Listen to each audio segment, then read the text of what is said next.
জনগণ বুঝতে পেরেছে শুধু একটা নেতৃত্ব দরকার, নেতৃত্ব আসছে, মানুষ আরো নেতৃত্ব আরো অটোমেটিক নেতৃত্বের কথা জনগণের যখন দাদা আপনি দাবির বলছেন, মুখে নেতৃত্ব চলে আসে। হুম, নেতৃত্বের কথা যখন বলছেন, যে কোনো রাজনৈতিক দল সেটা নতুন হোক পুরনো হোক তার একটা অভিজ্ঞতা থাকে, কিন্তু এই যে নতুন পার্টিটার ফর্ম করেছে, যারা যারা সেখানে রয়েছেন সবাই কেউই সেইভাবে অভিজ্ঞতা সম্পন্ন নয়, সকলেই অনভিজ্ঞ। তো আমি যদি আমার রুটটাকেই না জানি, রুটটাকেই না বুঝে আমি কি নিয়ে লড়াই করব, কিসের ভিত্তিতে লড়াইটা এগিয়ে নিয়ে যাব, এটাও তো একটা পয়েন্ট। এরা সবাই প্রতারক, আপনি তো জানেন যে এরা সবাই প্রতারক। এরা সাধারণ ছাত্রছাত্রীর সাথে প্রতারণা করেছে। এদের তো কোনো বিবেক বলতে কিচ্ছু নাই, এরা এখন জনগণের সাথে প্রতারণা শুরু করেছে। তো এই প্রতারক, এই মানে এরা, এদের আপনি যে ভাষায় বলেন, যে টাইটেল দেন, সেটাই এদের মানে পৃথিবীর কোন বাজে শব্দ এদের জন্য এখন আর প্রযোজ্য। সেক্ষেত্রে দাঁড়িয়ে আরও একটা বিষয় দাদা দেখুন, যে এই মুহূর্তে দাঁড়িয়ে মোহাম্মদ ইউনুস তার সময়কালে ভারতের সঙ্গে বাংলাদেশের যে সম্পর্ক, সেই সম্পর্ক অনেকটাই তলানিতে গিয়ে ঠেকেছে। যদিও ভারতের তরফে না বাজেট বন্ধ করা হয়েছে, না অনুদান বন্ধ করা হয়েছে, কিছু করা হয়নি। আবার এই যে নতুন পার্টি যে জয় বাংলা স্লোগান, সেটা বদলে দিয়ে ইনকলাব জিন্দাবাদ বলছে। আমরা তো ইনকলাব জিন্দাবাদ শুনলে আমাদের সবার আগে যেটা মনে আসে, যেটা ভারতে সবচেয়ে ব্যবহৃত বামপন্থা রাজনীতির একটা স্লোগান। তো সেক্ষেত্রে দাঁড়িয়ে স্লোগানের জন্য এটা না, এটার ইতিহাস আছে। এটা হচ্ছে আপনার ওই ভারতের স্বাধীনতা সংগ্রামের প্রথম দিকে মৌলানা মোহানি, মৌলানা মোহানি হচ্ছে উর্দু কবি, সে এই স্লোগানটা দিয়েছিল। সেই স্লোগানটা, ওটাও ধরেন ধর্মীয় ইয়াটাকে ইয়া করা। তো সেই স্লোগান পাকিস্তান বা এই যে জেহাদিরা এই ধরনের স্লোগান দেয়। তো এরা যারা ধর্মনিরপেক্ষতায় বিশ্বাস করে না, ওই যখন ইয়া ছিল, কাজেই এই স্লোগানটার জন্য এটা বোঝা গেছে যে ওরা কারা। ওরা নিজেরাই, আপনি দেখবেন যে ওরা নিজেরাই নিজেদের পরিচয়টা দিচ্ছে। বেশিক্ষণ লুকাই রাখা যায় না নিজেকে, আপনার বাস্তবতায় এলেই তখন সব বেরিয়ে যায়। তো আমরা অপেক্ষা করি, আমরা দেখি, জনগণও দেখবে ওরা কি করে। আর আমার যা মনে হয় যে বিশ্ব যেভাবে এগোচ্ছে, এইসব এইসব মানে অসভ্য কার্য, এইসব ফার্সিক্যাল কিছু, এইটা বেশি দিন চালাইতে পারবে না। খুব শীঘ্রই এদেরকে পাততাড়ি গুটাইয়ে চলে যেতে হবে।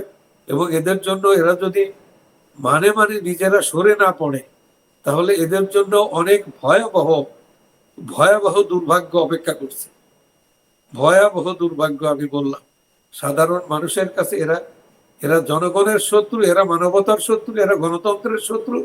এ বেশি দিন টিকবেই না। এবং এরা যদি জোর করে আঁকড়ে থাকতে চায়, তাহলে এদের পরিণতি যা হওয়ার তাই হবে। সেক্ষেত্রে দাঁড়িয়ে এই মুহূর্তে দাঁড়িয়ে এই রাজনৈতিক দল যেটা একেবারে নতুনভাবে সামনে এসেছে, তারা বলছেন যে নির্বাচনের পক্ষে তারা সওয়াল করছেন। ঠিক আছে, নির্বাচন হওয়াটা খুব দরকার। ডিসেম্বরে মোহাম্মদ ইউনুস যে প্রতিশ্রুতি দিয়েছেন যে নির্বাচন করাবেন, সেই নির্বাচন হলে সেখানে তো কোনোভাবেই আওয়ামী লীগকে আটকে রাখা যেতে পারে না, কারণ একটা নির্বাচনে প্রত্যেকটা রাজনৈতিক দলের সেই জায়গাটা রয়েছে যে সে নির্বাচনে অংশ নিতে পারবে। সেক্ষেত্রে আওয়ামী লীগ যেই মুহূর্তে ঢুকবে নির্বাচনে অংশ নেওয়ার জন্য, তাহলে তো মানে সেই পাশা খেলা পাল্টে যেতে পারে যে কোনো মুহূর্তে। সেটারও কি একটা কোথাও গিয়ে ভয় পাচ্ছে মোহাম্মদ ইউনুস? হ্যাঁ, তারা তো দিতে পারে যে ঠিক আছে, আওয়ামী লীগের জনপ্রিয়তা নাই, জনগণ চায় না, গণধিকৃত, ওকে, একটা টেস্ট হয়ে যাক। Awami League level playing field তৈরি করুক, আওয়ামী লীগ জনসভা করবে, মানুষের কাছে যাবে, শান্তিপ্রিয় ভাবে তারা মুভমেন্ট করবে, তারা তাদের বক্তব্য দিবে, তারপরে নির্বাচন হোক। সে নির্বাচন must be free, fair and credible. ওই ইনুসের আন্ডারে নির্বাচন, কিন্তু দাদা যেখানে এত দুর্নীতি হচ্ছে, সেখানে আপনার মনে হয় যে ফ্রি ফেয়ার ইলেকশন হওয়া সম্ভব এই পরিস্থিতিতে? না, প্রশ্নই ওঠে না। ফ্রি ফেয়ার ইলেকশন হবে, ইনুস পদত্যাগ করে চলে যাবে, তারপরে সকল পার্টি, সকল দল মিলে প্রেসিডেন্টের কাছে গিয়ে বলবে যে আমরা একটা একটা ইয়াতে পৌঁছাইছি, কনসেনসাসে পৌঁছাইছি, আমরা এখন আমাদের এই লোককে দিয়ে, নিরপেক্ষ তাকে দিয়ে একটা কেয়ারটেকার গভর্নমেন্ট করলে তার আন্ডারে আমরা মেনে নেব। সবাই এসে যখন বলবে, তখন ওইভাবে একটা কেয়ারটেকার গভর্নমেন্ট হবে, একটা ফ্রি, মানে মানুষ তার, রিয়েল, তার যে গণতান্ত্রিক অধিকার, তা তো বসে দিবে, তাতে কেউ বাধা দিতে পারবে না। তারপরে যে নির্বাচনটা হবে সেটা ইনক্লুসিভ হবে, প্রয়োজনে জাতিসংঘের তত্ত্বাবধানে ইলেকশন হতে পারে। যখন বিএনপির উপর আওয়ামী লীগের বিশ্বাস নাই, আওয়ামী লীগের উপর বিএনপির বিশ্বাস ছিল না, তো সেই অভিজ্ঞতা থেকে আমরা বলতে পারি ঠিক আছে, একটা নিউট্রাল কেয়ারটেকার গভর্নমেন্ট হবে, তারা জাতিসংঘের আন্ডারে নির্বাচনটা করে দেবে। আর মানুষ তার এই বাই দিস টাইম তার সকল দল তারা ফ্রি ফেয়ার, তারা মুক্ত স্বাধীনভাবে তাদের বক্তব্য আদর্শ ইয়া করবে, মানুষের কাছে এটি পৌঁছে দেবে। তখন মানুষ, সাধারণ মানুষ যাকে ভোট দেয় সেটা হবে, সেটা হয়ে যায়। একদমই এই মুহূর্তে দাঁড়িয়ে বাংলাদেশে নির্বাচন হওয়াটা ভীষণভাবে জরুরি। বাংলাদেশের রাজনীতিতে ভীষণভাবে গুরুত্বপূর্ণ হয়ে উঠেছে এই নতুন দল, যেটা এই নতুন ফর্ম করা হয়েছে।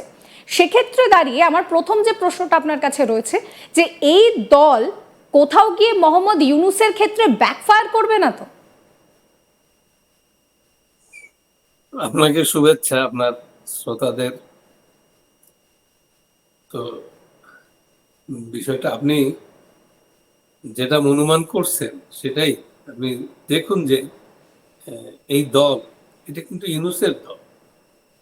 ইউনূস 96-এ যখন অন-11 হয় বাংলাদেশে, তখন সে এই দলটি দাঁড় করানোর চেষ্টা করছিল।